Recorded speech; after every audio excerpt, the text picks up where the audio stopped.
Ja, men självante.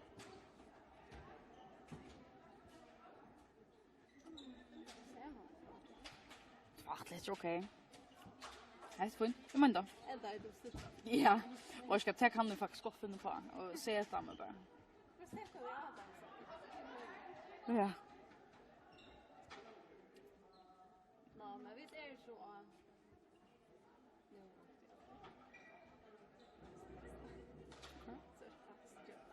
Ja.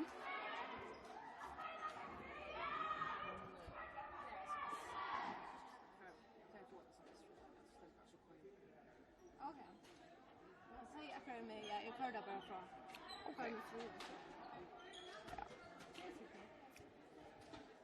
God dag og velkommen til Hondbóltsdystur i høllini av Hálsi. Det er Kyndil som teker imot VP her i Kvinnuhondbóltsdystur, og vi tar også en mannsdyst at han har her Kyndil teker imot KF. Men først her altså Kyndil og VP. Linjen har spalt trutjardystur sinna mittlen her til i landskappingene, og her har vi Kyndil altså vunnet alle dystene hampeliga grått. Den første vunnet vi 9 målen, 32-23. Så är Hinneberger spalter i Vaje. Och här är vi Kyndil alltså vunnit ut av att fisk för 4 mål 3-29 och 17 för efter vi 4 mål 3-26. Tori Erke här lägger hash för Kyndil 8-0 till Tär har spalt i en knappan halvan minut här av dysten. Lucka tror i Tär som manna liene. Långt här från början så kör vi annars en fix detalj här från webblinjen. Här tar Malvägen ut i allopnon så det här var tjej uteläkare vi i allopnon. Han var Johannesen som kommer in och spelar mitt 4 här vid nummer 4. Det var Gori Morsensen av Batchnon och Daniel Mistric av Hinnon. Ja, det är väl tjata imon. Magna Törd efter man inte var som Jaunaje för VP här. Här kommer vi öliga för här i början av dysten. Fast jag stod att fortälja dig om för det är som spelar att han bandlinjen och nu alltså 2-8 till Kyndil. Vi skulle kunna nämna spelarna av domaren Selnon. För Kyndil är nummer 8 Malverge Maja Drago Boljovic. Nummer 4 Bara K. Hansen. Nummer 6 Asle Sunadöfter. Nummer 6 Björsta och Johansen. Nummer 8 Gudrun Restorff. Nummer 9 Anna Brimnes. Nummer 11 Birgitta Morsensdöfter. Nummer 14 Lea Doros. Nummer 15 Helena A. Krakosteine. Nummer 16 Eile Sunadöfter. Här välspalt tja Kyndil in av strykena till Barbro Morsensen. Jaunar 4 VP till 2-2. Och tar på som vi manglar nämna av Kyndilslinjen är Tori Erke och Suna K. Hansen. Och här alltså bara Hansen till 3-2 till Kyndil. Det har spalt 2 minuter och har långt finns 5 mål i som det någon till en ölig speter till 24 vi damer. 3-2 till Kyndil alltså. Och vi så kör VP helt fram vi spelar vi tjej ut och lägger Ta jo da man 2+ in i stryken att det för en teater brukar det till. Daniela till Gori här. För alla vägen själv Gori Morsensen. Augustinsen Øytrond nu. Här skulle vi alltså luka vänja kom vi. Gori Augustinsen som jaunar 4 VP står nu 3-3 har spalt i gå han halvan 3 minut.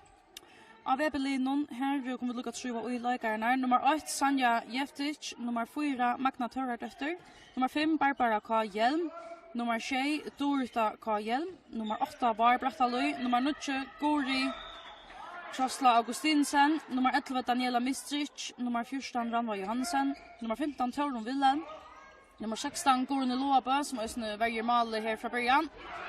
Här är de ohäppen bättre för för bojarna och i Male så att nu är 4-3 till Kyndil.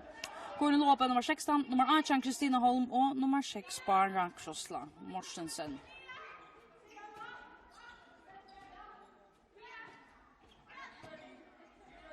Daniela Mistric rör sig här, Maja Värtjen och i Kyndilsmalen.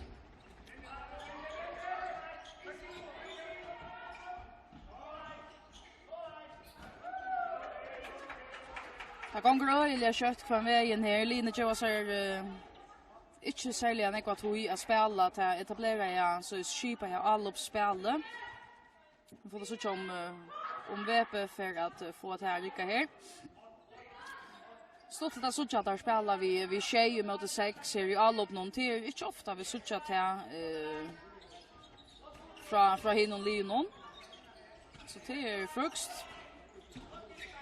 Kristina Holm här. Där han fram vi Majo i Malnon och det är ett tentra VP som kommer av Vichan. Här har vi och så kör vi ett Atarmont. Här är klara från början men det kan man så se att Kyndil var också vill skjuta svära här till. Nu var bollen så slin i hörna här. Kyndil alltså vi går restar för backen någon. Bara mitt 4 och så Anna Brymnes av vänstra backen.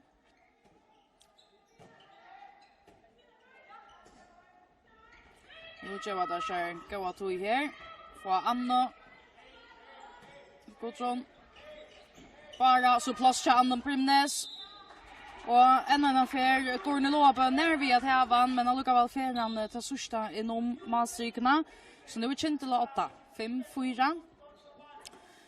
Otroligt mycket mål och just inte så långt. Alltså vi har spelat 5 minuter och har finns inte mål långt. Så tar vi på utanför från underhållet, utanför Kvinnuhondbóltsdystur hvis vi sätter helt sig.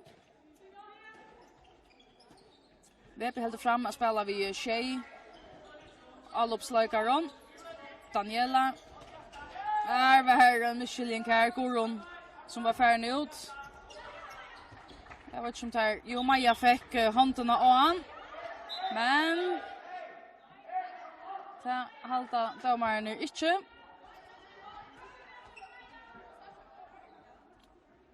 Jag tror det är nog osamtidigt till så att här är en som skjuter i blocken och så om Maja Malbergen nästa vi bollen Arna för där backlinjen men så öjer Kyndil bollen men är det så att det är blockaren som har haft sust i hand alltså en uteläkare så är det hotna och det är det som tar döma nu.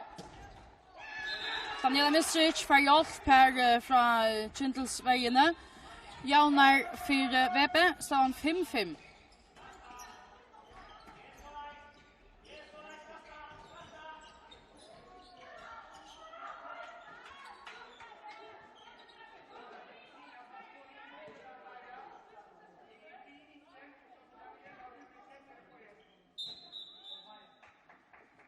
Så vi stäcker till Bjärsta Johansen som Lucas ska knyta listerna. Ja, strykne, lite bara en Kyndil. Domare tar vi inte nämnt till Daniel Samuelsen och Harry Petersen som dömer i det. Bara Gudrun. Så Tori och Östne kommer vi. Plåstja. Anna Brymnes och Tornelope. Hon har varit med här som bollen någon som lumparna av in i mål. Hon är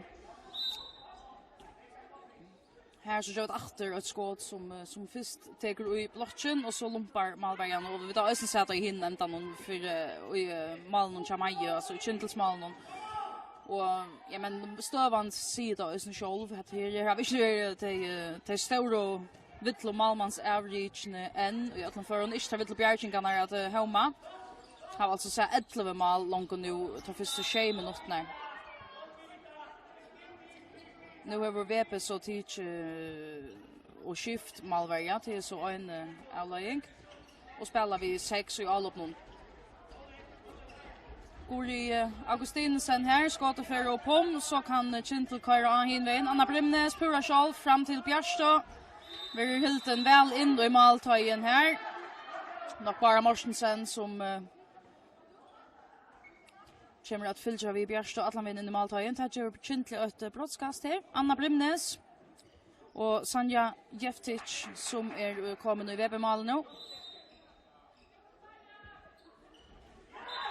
Placerar han högt och väl i målet och Sanja i VP-målen var av en 9 ösne så har jag väl tjän nå. 2 mål av månen nu. Kyndil 8-5 har spalt i går 8 minuter här i förra halvlek.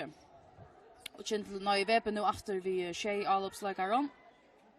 Ranva Johannesen som spelar mitt 4 och skipar allopspelen hon. Här kommer bollen nog i foten nu är tömt mål i hinna ända någon. För näga väl vi syna av att skottet som Bjärsta Johansen centrar stan här. det är ju vansen vi att spela vi tar med mål som vi såg VP göra, men hatta gör det så inte bänknaren så att det håller fram vid samma stille. Tjej uteläggare fram i VP alla upp någon här. Ranva, Baro, Daniela. Bant och i blocken, Bjärsta ständer väl, men Ösne en retorder som ändrar tja Barbaro Hjelm. Men här kommer Maja och i malen, Kyndilsmalen, alltså Ösne igång. Anna Brimnes och Pom.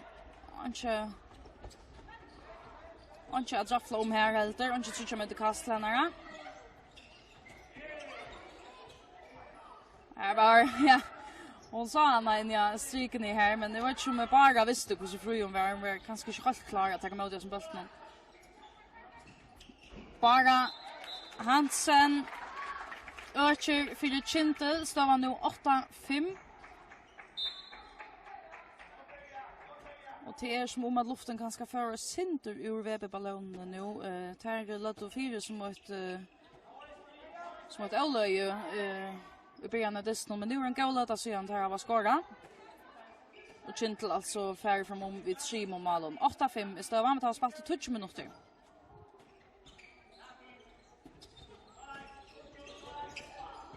Gordi, Kristina. Eller nej, orsaka Magna tar det efter varandra. Så minkar hormonen för VP.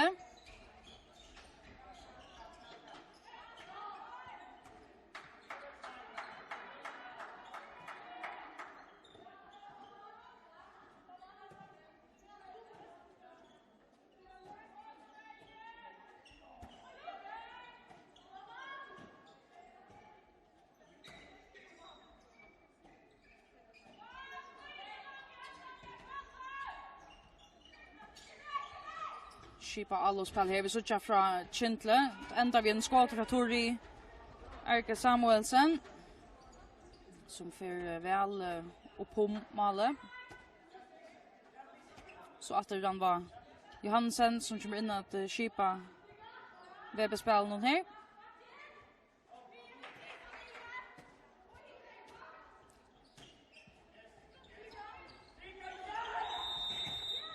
Här är rankor innanför det. Här ger Kyndil ett målkast här.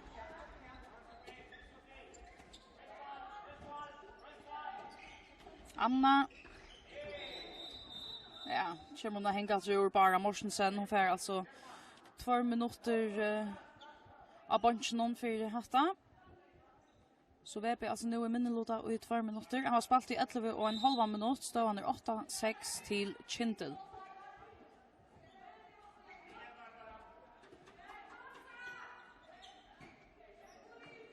Bara Anna och Pura vui uppe tja Gudrun Restarf är föra in och öka för Kyndil till 96.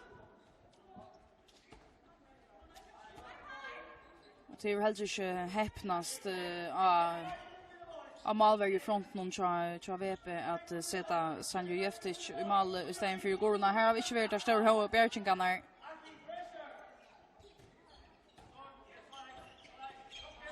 Det är nekv mål just det är inte långt nätt fler för men än vi har spalt 12 minuter och har så 15 mål här till. Det var särskilt i början av dysten att Line tar kort och på vägen.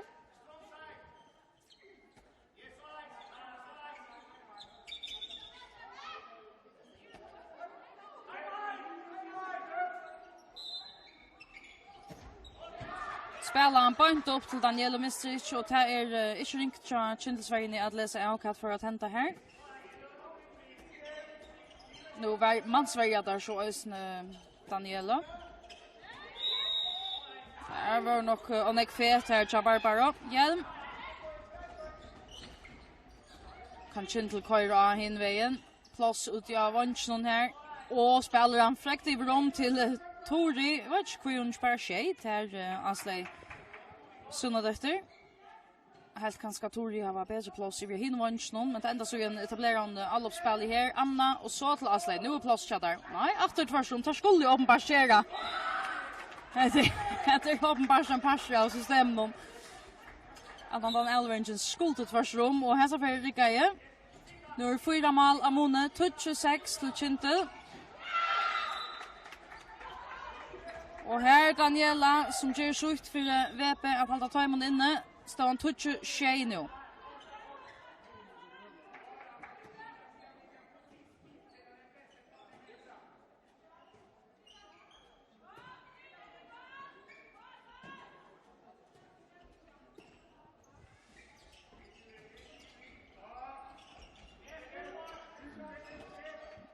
Och det är kanske också det som vi såcha eller höra här i höllini att Kyndilsvenjaren Daniel att han är öliga aktiv och så linjen att säga Kyndils kvinnor kvar där skulle stanna kvar i system där skulle spela det är kanske också en dyster här tar satt så på att få en neck av att vi liksom skipar alla uppspel någon att sitta ska försöka kalla det en vändingardyst. Det är schon den landskapingardyst som att lära, men det är ju så att Kyndil och Norsten det ska vara otroliga löje om det inte vara finallinje i kvinnodaltene. Och för så spelar det här ju nu för att blå bättre och för att fyraste till finalerna som tar ett sådant döma eller som tar som vi all vita att han skulle spela i april. Som att jag tycker mening att pröva tänka av i en sån dyster. Här efter tamt mål och här så för Tori är Samuelsen rättliga när vi men en ett missnött skott mot mål någon här.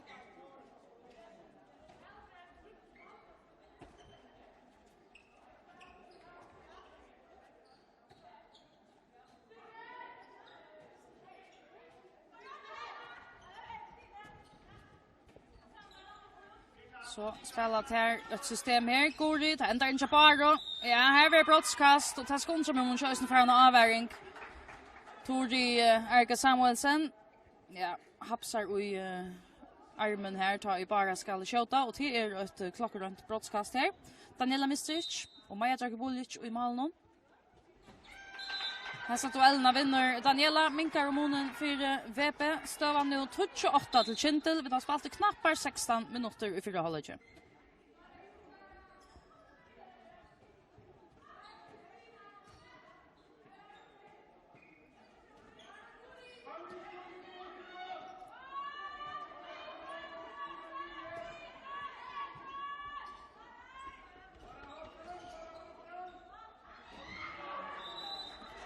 Goldron som fer broderande i jöknen VP-vägarna. Och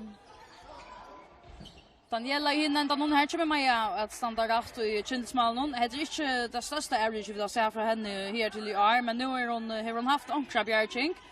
Maja i Kyndilsmalen och det är mer kan vi kan säga om det här i VP-malen till inte inte vill chatta hemma.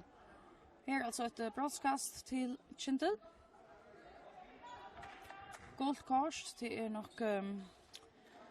Kristina Holm som färt här, ja.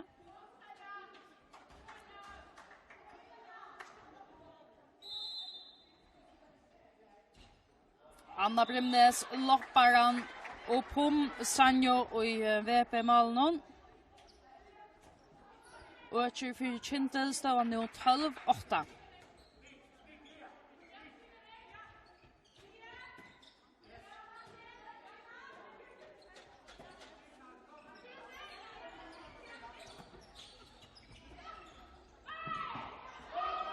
Maja Øysne som teker rätta skottet, annars Barbara Hjelm som røyner av vansjnån. Og så hinvägen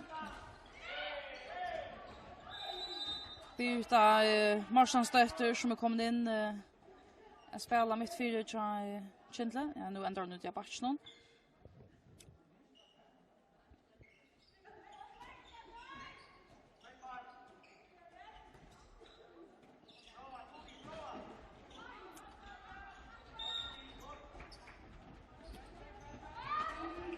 Daniela till Baro till Gori och så är Ranva Ösnevi så nu är där efter Shay utläggare Chavebe.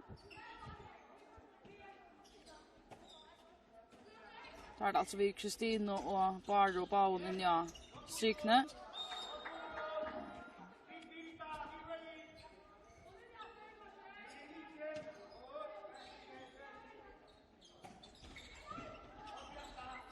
Røyneron vi noen renneskåte går i Augustinsen. Teit oron vel at senda av sted. Luka blokkeren som teker hafta og gjør VB og tattmarkast. Daniela går i. Her kommer hun i hatt skottfinta. Og så Daniela efter her. Godt plass til henne. Atlar hon til Kristine inn i strykene. Skulle lukka finna hver jæra. Finna hva der gjør Kyndilskvinner. Sanja vi Bjerginge første etlave, men returen endar ute til Bjersto. Og det mesjer altså stedet nå 13-8. Han var spalt i gåar 19 minutter.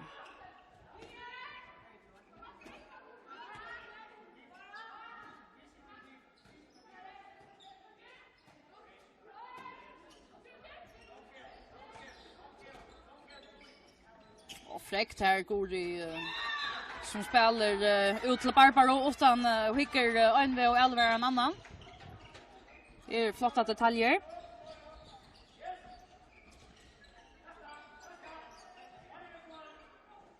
Spelar öliga takt in mot Webervägen i här Kyndil och tar lite ösna pura flatar Webervägen. Så där släpper halt in under så kommer till att spela. Ja, nu ränner det så att Väger 5-8. Mordla minne man Sverige bara. Jag först ska ha handan. Ja, helst nog att bara heje till Toska Saranda bollen här, men tar döman till Kyndil. Till Bjersto. Så Godsson som skräger sig ur jöknen här och Färren tar bollen mittenbeinen i Sanjo i Webermalen, men tar Bruksla för 30 meter kast i Arden, bollen är färren i mal i allt det. Nu är armen i uppe, nu ska också hända. Här är ett omtranskott som räkar i blotchen. Bara. Effektivt kjøta lopp fra VP, bara Morsensen som minkar om munnen. Nu står han 13-20 til Kyndil, har spalt i 21 minutter.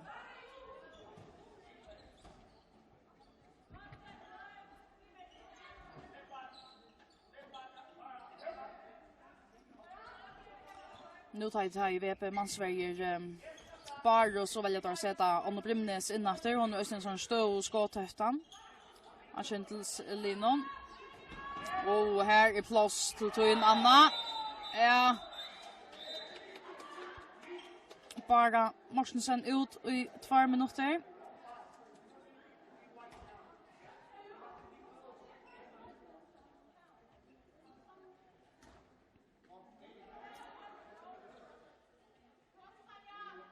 Anna Brimnes. Vi brottskast här för Kyndil.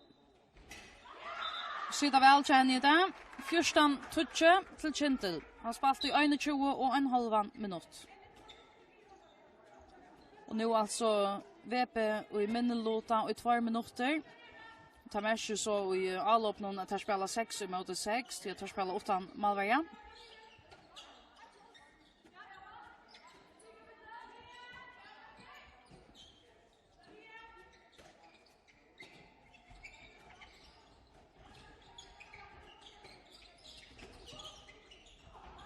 Och för allan vägen själv här går i Morsensen, Augustinsen orsaka. Minkar månen för VP till 14-11.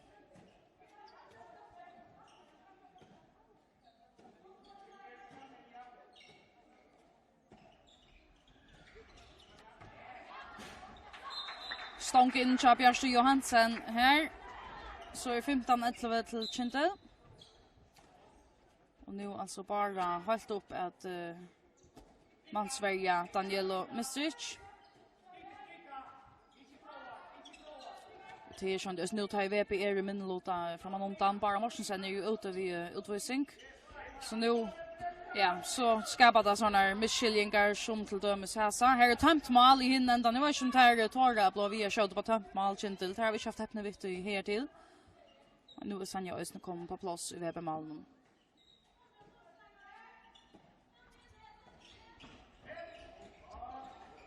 Tori tar emot det här.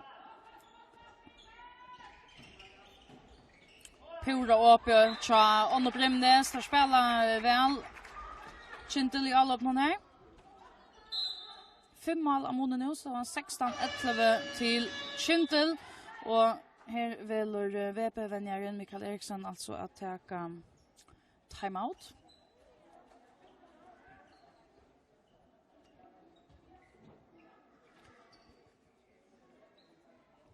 Och detta en Kyndil lossla som är värd så igen. Jag kan ha en 6-7 minuter var spalter tar börja att dra fra. VP. Och losslan alltså nu på 5 mål, står han 16-11. Kyndil har vunnit alla tar høllini som har spelat in. Jag har spalt innan hos ser till i landskappingini. Och det sista att se att halvan hon lujer omkant och skalt om Kyndil är öronplats och VP att 3 plats så är det alltså nutjusti i mitten linje. Nästan är nummer 8 i Hondbólturna. Där har vi 28 sti. Kyndil och öronplats och 26 sti. Teipa i linje spalte ju sunna mitten för en vecka sedan. Och ta vann Norsten alltså och dra sig fram om Kyndil i striden om 8-sessen ut altna. Det är ju för så vitt mer en mentalan tutning till plats i hever. Tror jag att som nämnt det ska vara löj om till vara Norsten och Kyndil som ända i FM-finalen nu. Berlin jag var hemma vid i høllini och Hálsi så tar vi vinna rätten till att välja hemma vid till ganska helst när mitt månen här. Och så VP att 3 plats där har var 16 sti. Här var väl mest spalt 15 dyster, alltså inte färre än Norsten och Kyndil.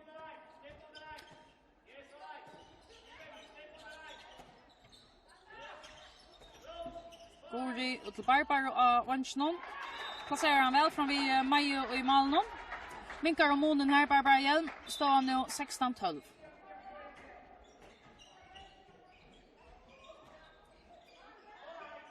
Från Bjärsjö Johansen in i strykene. Ja, här var hej ju inte skåra här så hej hade det helst dömt brottskast och ända vi att Kaja Kvinnuholm ut i 2 minuter.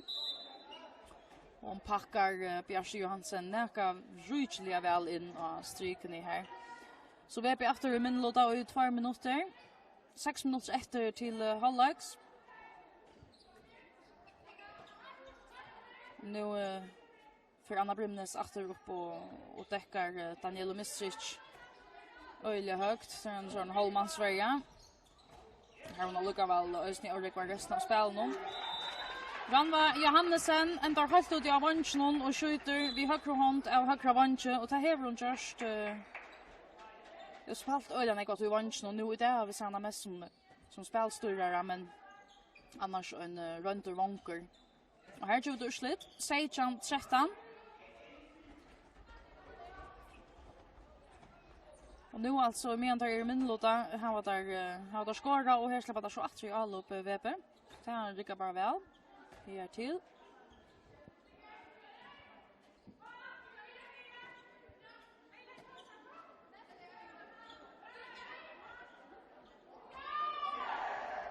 Ja, det är såna här filer eller vittler som tar för att tar för Hermanstiver sätten eller att göra det långt VP det är såna här bostar tekniska filer avleveringar alltså inte först för så jada.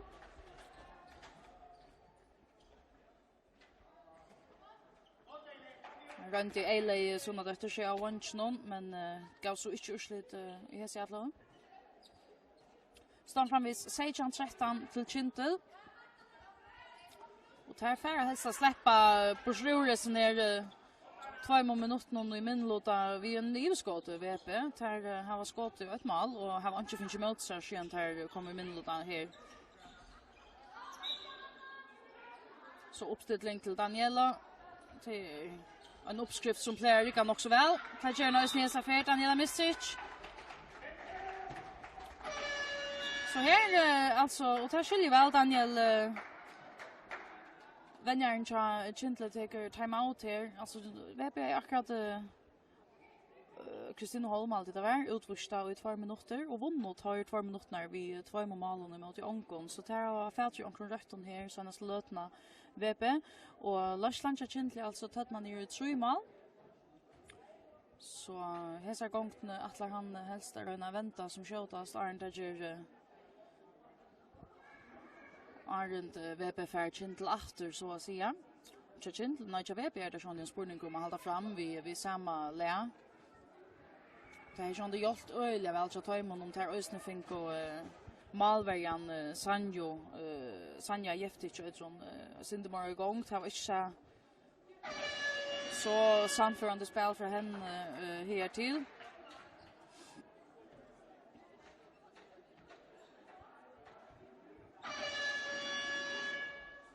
Men här kräver sån det ösnen att verjan ger så in past och hjälper till. 4 minuter efter till halvleik her, stavan 16-14 til Kyndil.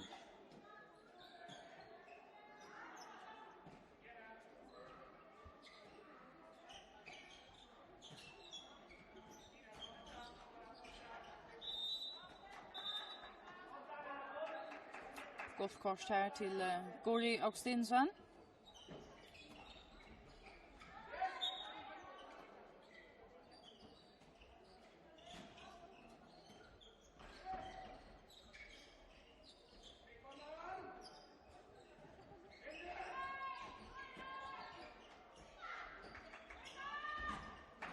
Kommer hon igång, Sanja. Fin bjärging här.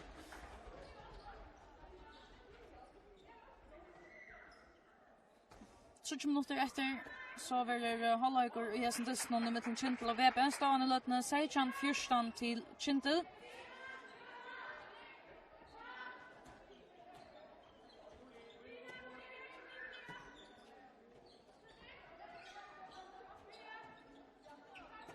VP halt alltså fram till att just ta mesta är för halvlek. Nej, när om Atlan för halvlek spalt utan målvärja så där i all uppe.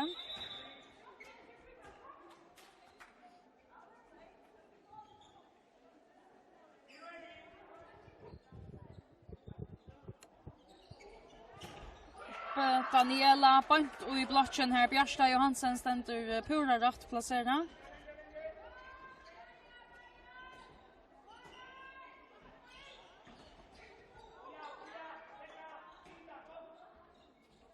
Så stäcker där Luka och börjar nu tjon här Kyndil. Får nog gå som Restorff in efter av vänstra, nej högra back, varsågod. Bara mittfyra och Anna av vänstra backen.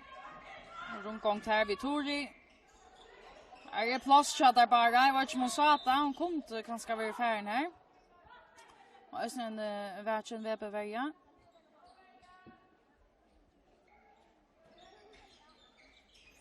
Finna där Bjärsten jag stryk nu och här så för helt från väl Gori. Där har annars haft öliga troblagare av att hålla den jag stryk nu till över här till Kosta Flor brottskast. Så är man uppe. Anna Brimnes plocka till men skottet bara inte tvärsäge och hatta ger alltså Kyndil ett nytt anlopp till så att bättre räkar målramarna här inne. Men så blir alla på någon armen chatomar någon är färdig efter. Och där kommer det bli ett nytt anlopp här. Bjärsta runt här. Så tack för förhandan. Tack till Kristina. Att han har sända Gori av sted. Ja, nu när Kyndil Sverige så kom på plats Arden.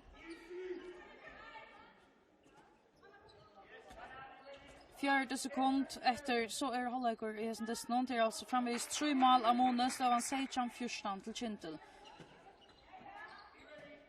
Halver minutt efter. Daniela, Ranva, Kristina.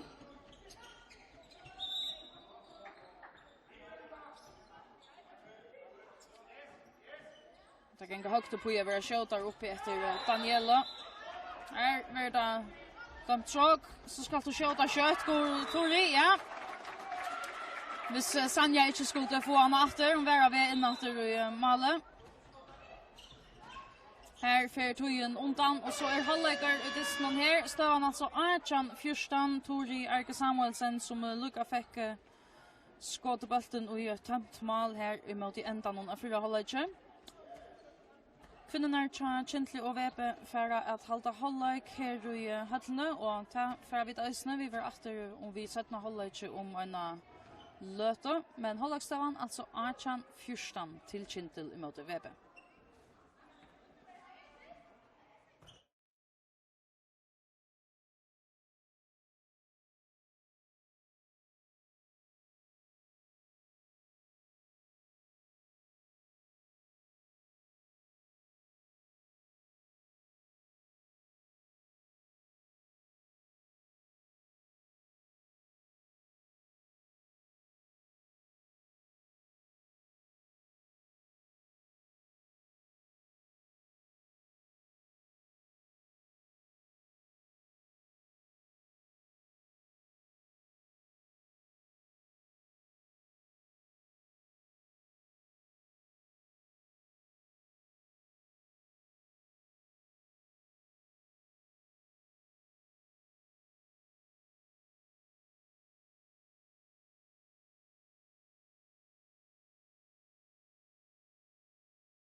Så vi om att vara klar till 17 halvlek här i høllini og Hálsi i Dysnum emellan Kyndil og VP. Halvleksstøvan 14-18 til Kyndil.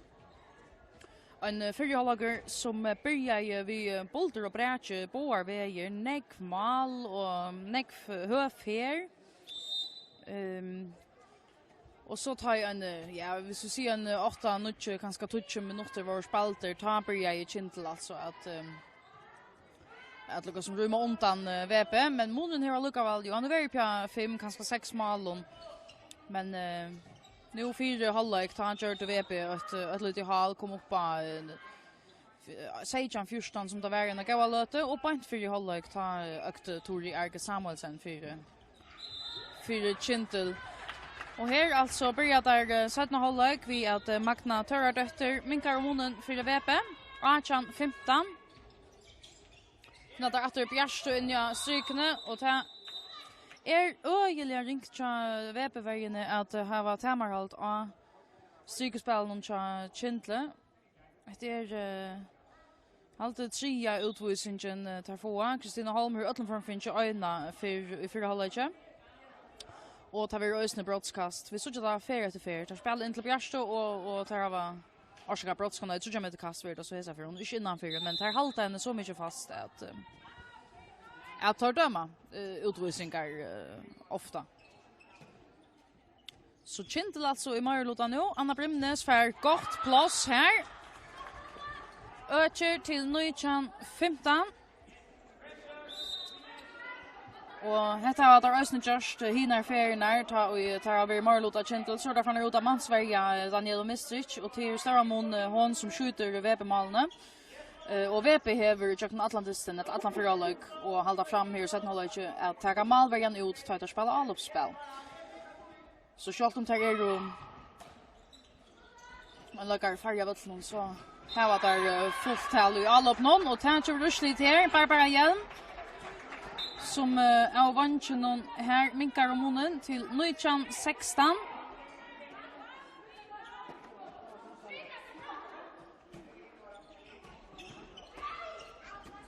Att här färra synjande i köknen, men här kommer en fralig bjärking från Sanjo Jeftic.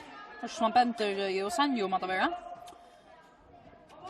Och VP-malen här vi ettlust Sindemora go här ur VP-malen här kom en fralig bjärking. Och annars var det öliga nek plats tja Anna Brimnes så det såg vi det stora månat här få spalt sig till öliga öppnar möjligheter Kyndil. Här i hinnan någon bara Morsensen som kommer ut av batchen av era nu medan en färre av ett någon. Ja, här ändrar hon nog utanför Gudrun Restorff för och härliga fram. Så hon ska täcka Barbara och Hjelm.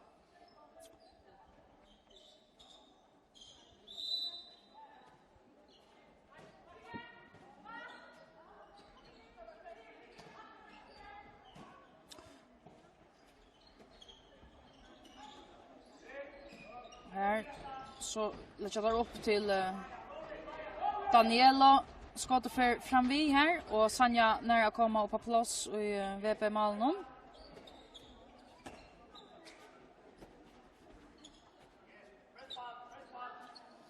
Och här man Sverige där så Anna Brimnes i hinnan då det som vi såg i Jan att hon fick öliga gott plats kom till flera öppnar Malmölagar av batchen och så här och nu har det alltså valt att sätta Magna Törardötter upp att mansväga henne. Klassja Bjärstå för spacerande men hicka så Sanja Jeftic i VP-malen. Hon är ordentligt kommande igång till.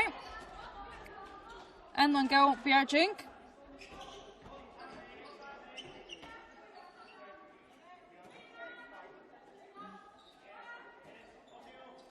Och nu alltså VP och i Marlota. Här var finche Kristina Holm innatter. Här ständer Maja Pinnasted som hon skall och tycker emot och skåten här för Barbara Hjelm. Han spalt ju knappar 4 minuter här i 17 halvlek. Han är framvis 19-16 till Kyndil.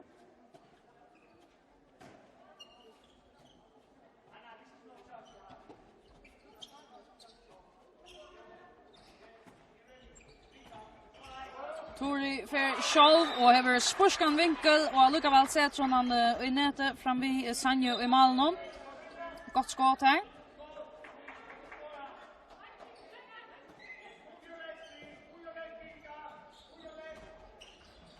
Daniela som kör en affär på i blockchain här över ett väl så där så ja. Kan bli till här tar vi Tori. Först Ansley som har öliga gott plats valde att spela tvärsom till Tori istället och Tori var nästan ända in i mål någon klarar jag stäcka och ta emot bollen och så sätter han i mål själv. 5 mål av månen nu står han 21-16 till Kyndil. Han har spelat knappt 5 minuter här i sättna halvlek. Veper Reiner här, Daniela Gori och så plåset jag Hvonn till Magno så Maja och så kom det igång i Kyndilsmål någon långt nu har vi sett bättre som man spelar i sättna halvlek än vi såg i förra halvlek tror jag nästan jag säger.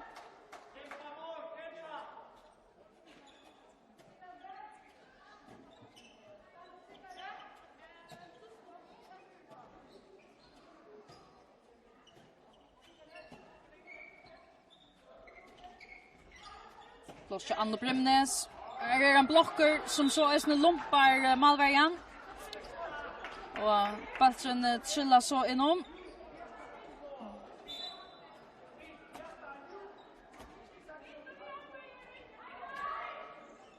Står nu 22-16 till Kyndil. Här var alltså ökt från 3-målslösslå upp på en 6-målslösslå nu. Det var 19-16 ja nu och nu är alltså 22-16. Ja, Elveringen vill inte nöjv här. Nu är det alltså möjligt för att komma upp på en tjejmålslösslå Kyndil. Ta blivit av tungt. Jag vet om det skulle ettnast. Det var så inte så affär. Asle såna dötter. Which är inte halv för kolla skott. Till henne.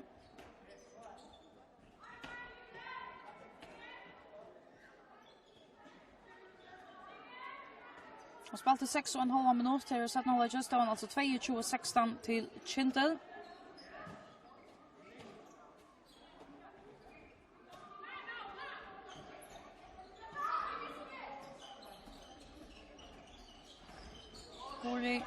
Till Daniela. Bjärsta pura klar ute och tacklar här. Tacklar han högt. Ja, pura fru i Magna in i strykna. Det har också väl sett här var så fokuserar på att där man fyra Daniela kom upp i blocken att ja, det här låter öjligen en kloss vara efter in i strykna som Magna törde efter så kunde bruka. Och minka om munnen, 4 VP. Står nu 22-16.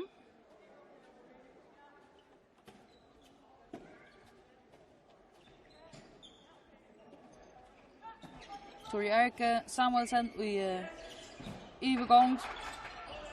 Annars är kanonskott här från Baro som Sanja fick halt i en sån halvan lappa av. Och fräckt här går i Augustinsen och för själv kontra ösne. Ja. Överskott. Först att stjäla bollen ur dribblingen här. Och så ösne maten någon skjuter på att bara stillesliga fram vid Majo i Malmö.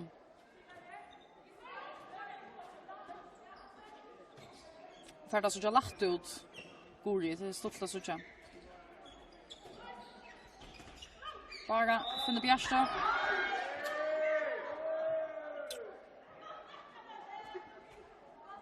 Så kommer ett kast. Bara Anna Brimnes här. Godson. Ja, han kommer att hänka här bara Morsensen. Att det är för att lägga 3 för hon vill rekord ut. Ta mot Luka. Att det är om vi inte för allt ska ja 3 för och ta measure alltså att hon är diskvalificerad. Hon släpper inte in efter i här som dysten bara Morsensen. Så är det hampligt onökt ut till bunchen så här som hon sett sig. För först alltså VP och Minneluta nu 2 minuter. Tori här, ökar för Kyndil, loppar. Och på Sanjo i Malnon. Så är 8-5 Malamone. 23 i Archan.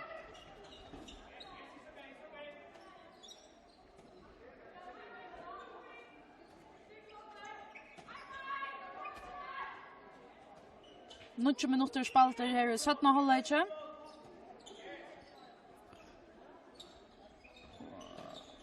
VP alltså vi har en lagare färre och en gåa minut att säga att spelar där så är vi alla uppe här. Kommer till att göra allopsfall eller att tråka sig mot Kyndilsvägarna. Anna Tori. Ja, han vill ha det roligt. Kyndilsvägnaren, han vill ha det att bygga upp. Det gör där här. Skapa plats till Tori ut i avansjonen. Och tar skydda väl till henne i det. Tori Erke Samuelsen som ökar till 24-18 till Kyndil. 4 sekunder trätt är VP i Minneluta. Och Kyndils Verjan Filcher, Gori Augustinsen och Daniel Mistrich. Och tar båda dessa inne mot strykene. Det blir sånt och rottelyft att sucha till. Ja, och tar över alltså Östen Kyndil möjliga för att ställa bollen här. Plats till bara, gör så väl. Vi uppe. Och så är det tjejmal Amoni efter. Ett tjejmal Amoni till en hamplig losslat här av uppbyggt sig här Kyndil. 25-18. Och nu väpelig efter fullmanna. Och där spelar nu vi 6 allops eller uteläggare alltså tar här va när det nästan blir över man ska fortälja att där spelar vi Malverja i alla upp nu. Den var öslig inne i strykna nu. Och här så jag efter att här ställa upp till Daniele och så kan ta att jag plats till hinner men det är så tätt packa runt om mina. Det ständer en stor blocker för det och det är ett samtliga väl till Kyndilsvägen att blockera för skott någon till Daniel Mistrich. Så han det har ju inte allt men han blir nekva att man är ända i blocken. Så vill jag domarna ha också hämta här armen av loftet. Gori Røyne själv, ja, inte överplacerar kan skata skott i här för längt för så ju nu. Bara. Här var vi ju uppe China för själv men hon kommer till att ta fett nu och tulja ganska.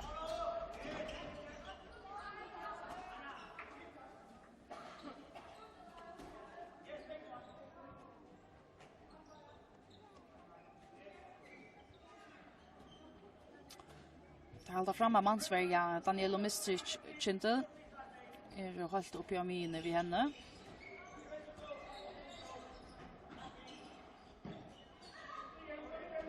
Att här Røyna, Dorita Hjelm hans affär. Och skott som Maja i tjejtroplagar av i Kyndilsmalnon.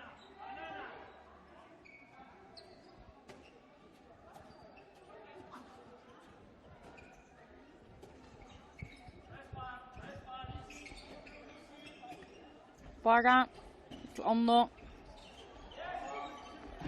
att här standa kompakt här i hälsar sjön av vägen VB.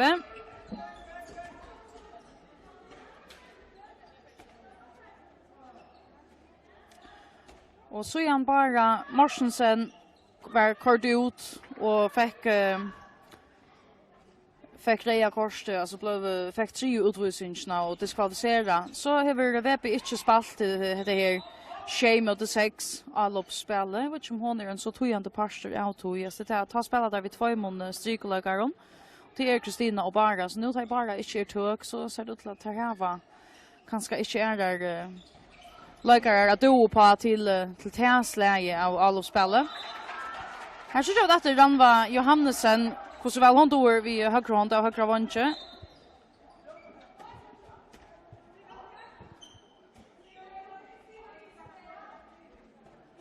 Minkar månen här för VP. Stavar nu 25-19.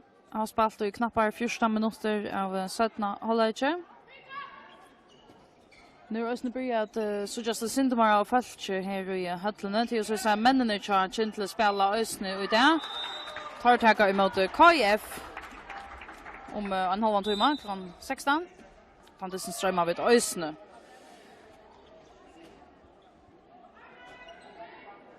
Stan 26-19 nu. Och det är alltså Kyndil som är 8.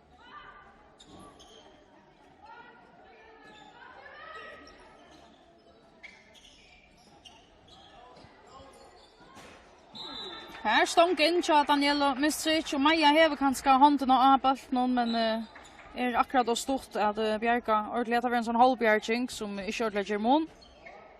Asle. Jag syns inte väl China Asle så något efter.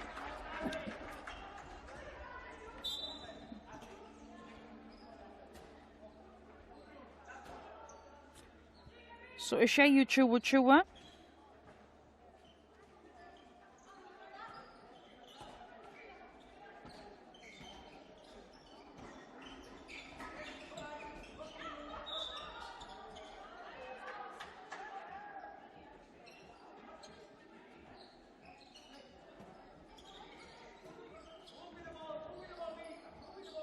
Ranva på Magno. Røyner så vi skått utifrån. Ja. Mara Væsson Magna tar dette. Fint skått som minkar om månen för VP.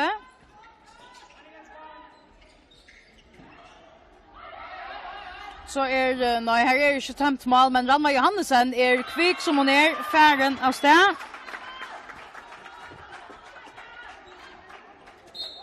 Han har väl spalt showdown upp Chatham.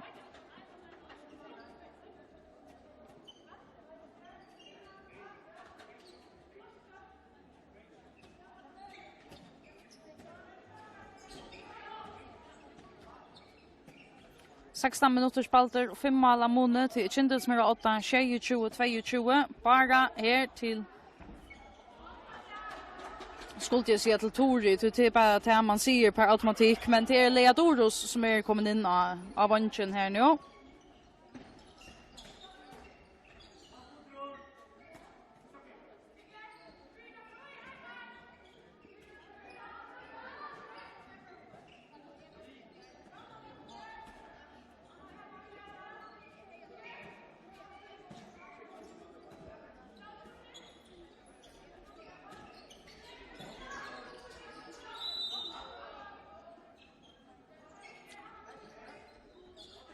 Nu har det så Ranvi in i stryken i här.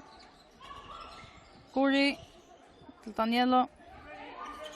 Ja, armen är alltså kommit upp. Jag ska också hända nu. Tar vi ett rennskott här från Gori. Eller standande skott. Rättare sagt. Pura vui öppet Chabar och Hansen affära allan vägen själv. Hon kör pura rätt. Och ökar om Larslarna kör Kyndil efter nu är 28-22. Och VB-vänjaren väljer att ta timeout.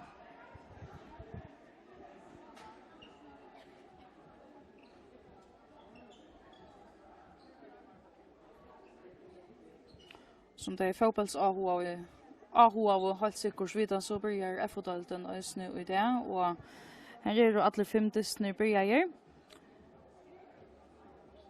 Här är det flera avvärldare stöver. Alltså bara till att vi lötjen här är uppflyttarna ur Epistreim med 8-8-0 mot NSOI. Och Gundadali är HP 8-8-0 mot Nolsja Väster. Och Sarsbygere är på 6-3 vi har 8-8-0 mot Färjamarstaren och Witchinge. I Trondheimsveie här är felaxlige Tja Soringon, TP FC Sora Røyn. Tar framför 2-0 mot UF. En fralig början Tja Taimon. Och i Klagsvik här KI och Skala hittas. Här är 0-0 än.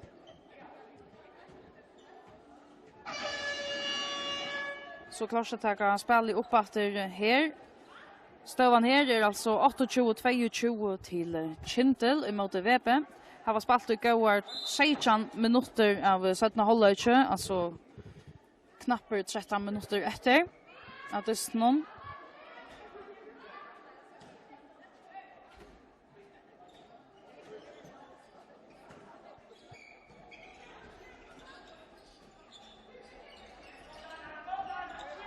Her en klar bolter tja Tori Erke Samuelsen. Hoppar tvärför av samma böjne. Det kan också vara till att förra en malverja.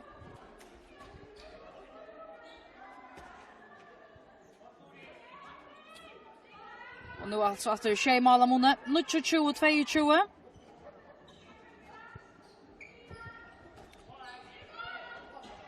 Halv minuter efter av dysten här. Magna till Gori. Att han har spelat Daniel och här är flera Kyndilskvinnor om böjet. Här är skjutar efter som bäst någon. Asle såna efter Sanja Jeftic och i webbemalen och Bjergar.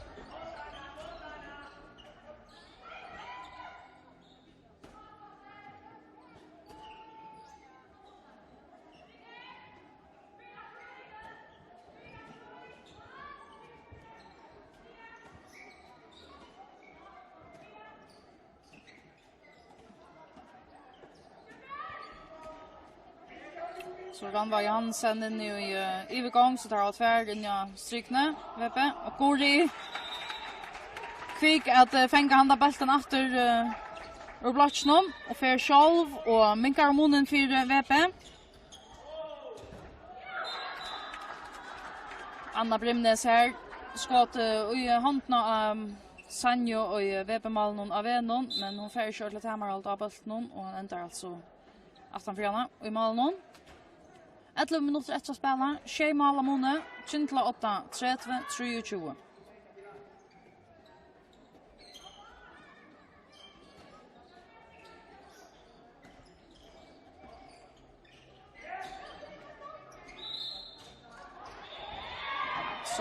Så. Som att det är en hönsöka och kvar honker i kvarjon.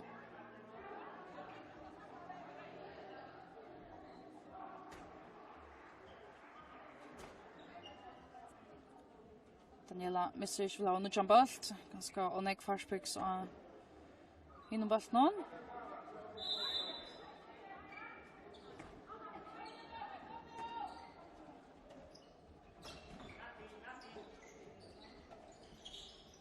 Magna. Fer i stancherna här skottet tja Dorto Hjelm.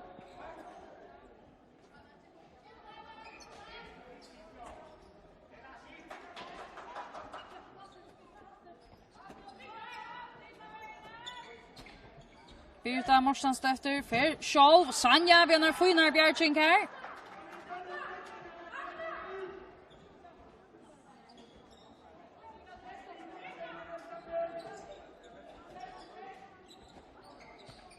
Birta efter hon för point fram vid Magnoterar efter hon får inte just vid henne här och Magnar över köta halt henne.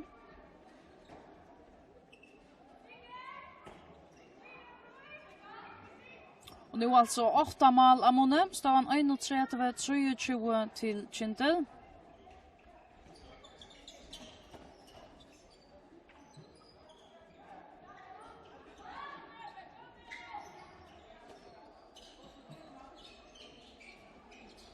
Daniela skottet för på.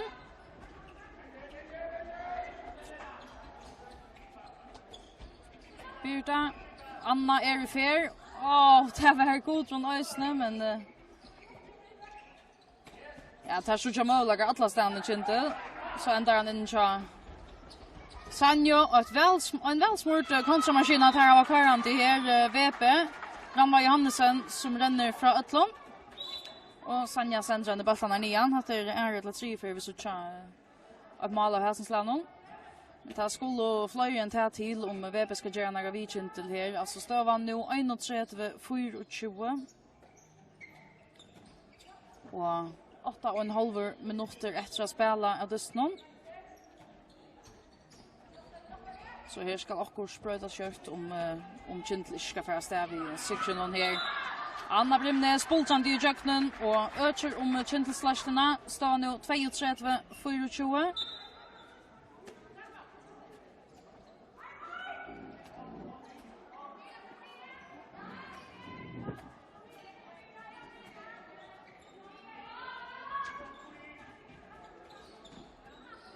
Magna Dorte, og regner vi en vennskott at det ikke ringt til Maja og Bjerka i malen her.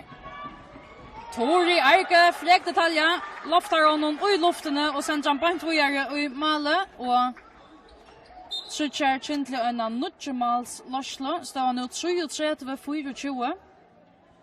6,5 minutter etter å spille av dysten her, og hetta verer en grøyer Kyndil sier, det tror jeg nesten å lova langt nå.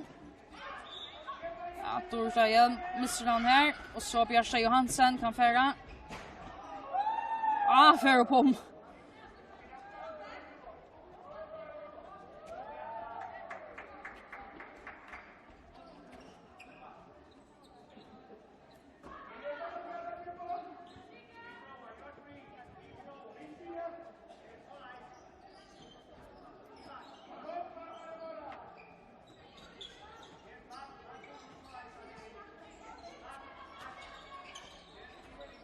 Magna til Dorte. Leitar etter Barbarinja strykne. Enter Kyndil Sonton.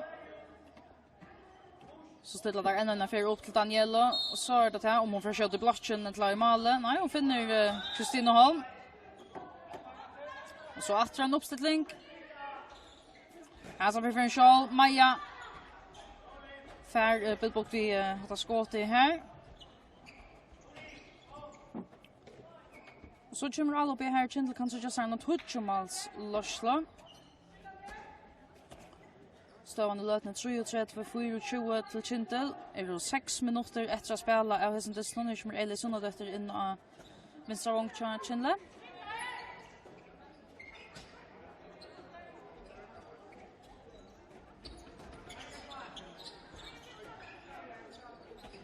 Anna. Kommer vi få noen press i her som enda vi har plass ut i høyre vantje til Asley Sundadøtter. Og her det altså tutjemal av måneden nå. 34-24.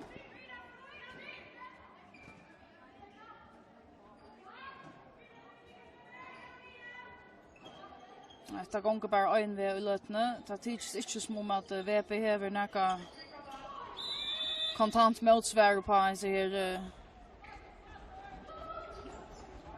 Kyndilsløslene her. Anna kommer der atler i fer, så spørningen kvar da man skal nei, jeg var ikke for å komme skåd.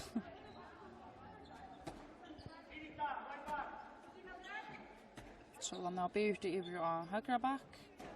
Få bare Hansen inn og Mina her. Anna bara så att det lägger till trust in i mot webbevärden så skapar det plats på ena vägen och här Daniela för inte färdras bort någon så skott som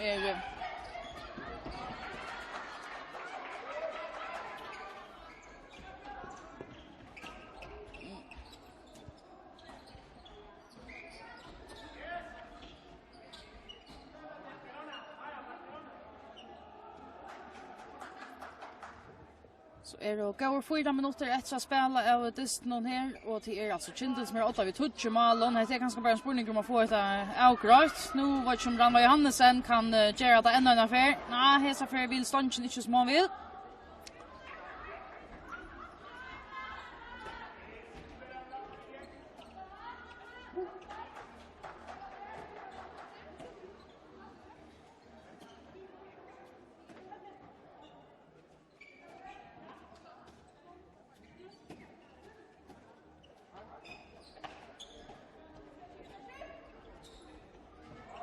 Ranva fänger han här.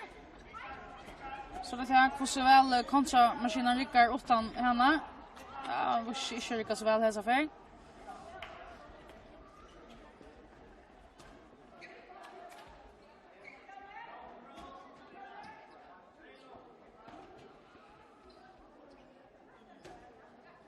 Så efter plats kör någon Leodoros att komma in och batchen här för att spela.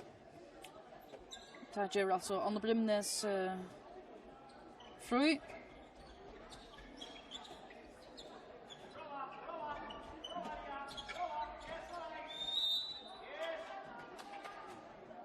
Ja, han har Leo in att bjöa av. Lägga trust mot kvar en mot Magno. Gott plats av Hvonn här till LA. Sanja klar vid Bjärchink här.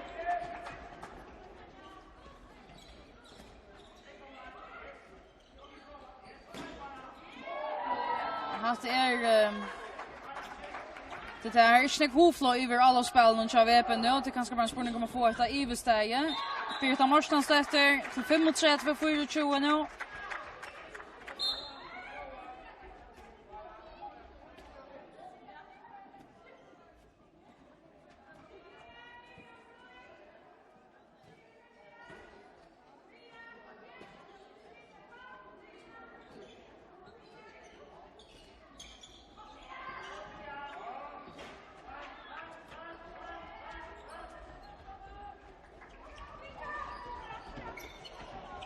LA sunnat efter till 36-24. Och nu är det simpelthen bara klockan som ska gänga. Och med Kyndilskvinnor gläder sig till ett ivestage. Nej, VP-kvinnor orsaka. Kyndilskvinnor, här kunde ju bara köra av. Vet du hur Malta klarar få och på att han går hålla annan minuten som är efter av dysten.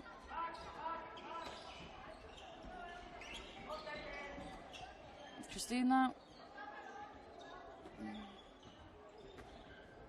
Så kommer Gordy in till det här. Har ganska mankla sin av skipaun allopspelet som VP senast lötna. Till ja, sånt vis. Daniela förfärd så här som bollen. Måste släppa där stäv i hästen här. Senta Ranva Johansen av sted. Jag pintar om urslitet. 36-25 nu. 11 mål av Mone. 35 sekunder så är detta ivestage. Ta ver en Kyndil seger. Spurningen är bara om han väljer på 11 kanske 12 mål.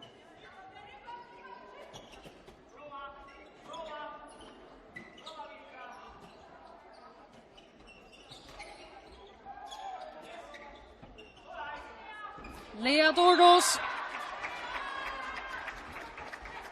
sätter bollen i nätet här. 6 sekunder för like clock. Så spurningen om VP för Birta Morstans efter som Monto släpper det att är inte en mål att säga men hatta varit här för det och Kvinnuhondbóltsdystur någon här.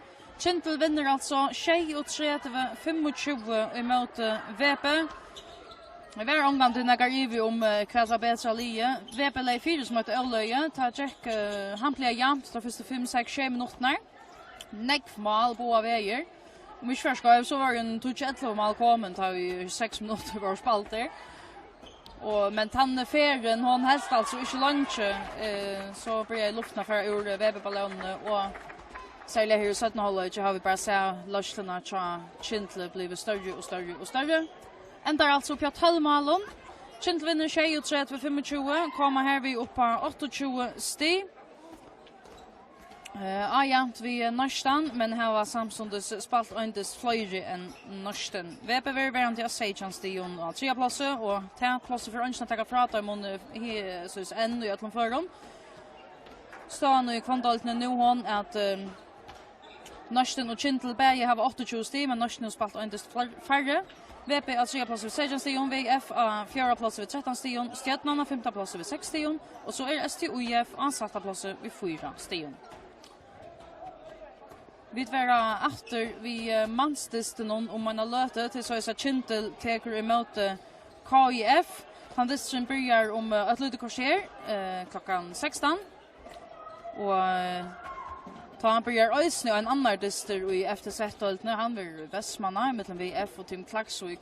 Men tandisen vi för visa är alltså här i höllini Hálsi. Vi var efter vi tog dysten klockan 16 och till alltså Kyndil emot KIF.